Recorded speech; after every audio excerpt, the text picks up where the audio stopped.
magluto ko ngayon ng ginisang talong. Tapos ito guys, itong minarinate kong chicken thigh. Yan, minarinate ko lang to guys sa salt and pepper. Ano pa ba?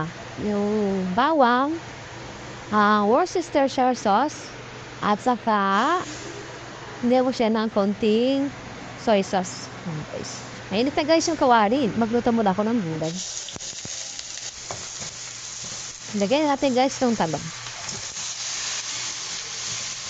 At panakit. Magbato din ako guys ng spam.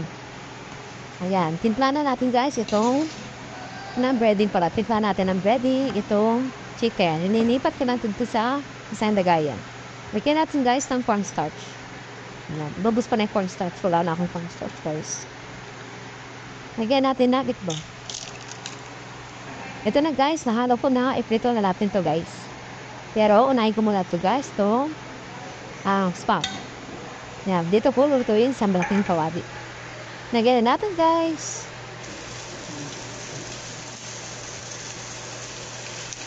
Yan guys, ang spam.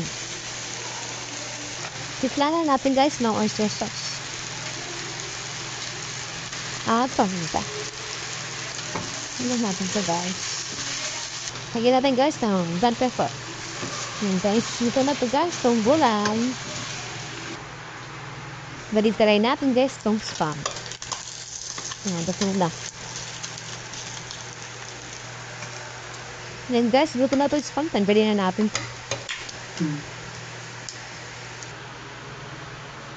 Prito na natin guys itong chicken.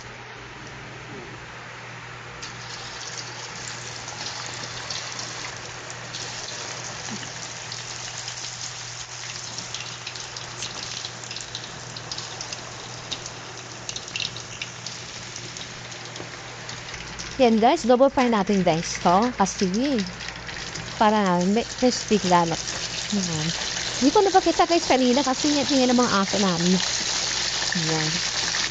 Yan guys, tanggalin na natin. Okay na to. Yan guys, nakaluto na po lahat. Tatlo lang guys, gulay na talong.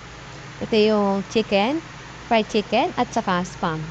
Yan, ito na yung ulam. Dalawa lang guys ang kakain, kaya yan lang ulam nila. Yan, marami kong luto kasi babao na niya sa office guys. Yan pa. Yan, thanks for watching and God bless po.